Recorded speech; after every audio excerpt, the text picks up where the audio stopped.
If you're a social media manager and you're wondering if you should be using a scheduling software, here are 3 reasons why I don't think that you need to be using a scheduling software to plan your posts. Number 1, you don't have control over your content. And I know that's kind of the ease of the scheduling platforms, but for me personally, I have way too much anxiety when it comes to posting for a client that I physically need to see the piece of content go out from my phone to the social platforms.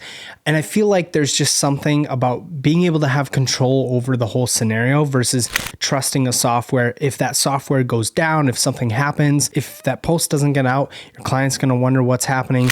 Your social team or whatever, they're going to be saying, hey, what happened? I've been in those scenarios before and it's just not a good feeling. So I physically like to have control over the post. Number 2, a hot take, but also something that I've heard in the social media industry, and that using third-party platforms can actually like hurt your engagement and reach on posts. I've noticed this for myself when I've used third-party platforms.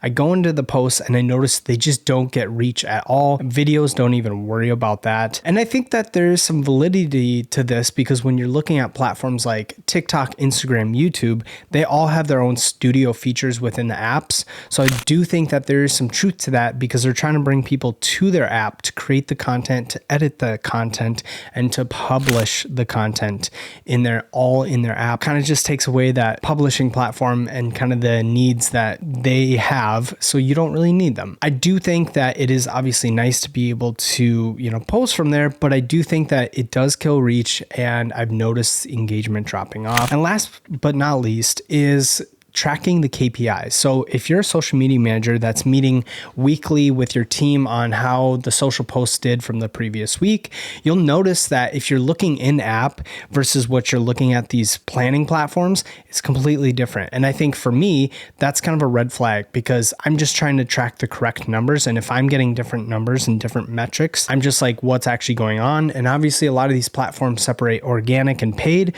so you don't really know what you're getting. But I do think that consistency, it's just sometimes very confusing to have different numbers in different places. I've always used just in-app for numbers, especially for small, simple reporting things.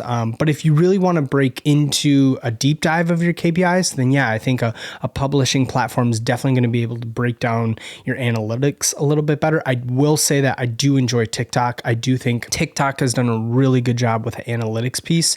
I think Instagram's getting there. Instagram has a pretty good breakdown as well. But there are some of those different metrics like engagement rate being one of them. I feel like I don't see that on any of the other social platforms where it really tells you. I think maybe Twitter does, but I'm not even sure about that. Those are just some simple reasons why I would not use this scheduling software. Let me know your thoughts if you're a social media manager and you swear by them. I'd love to hear your thoughts on it. I'm not saying it's a bad thing. I just personally don't always think that they're the best thing.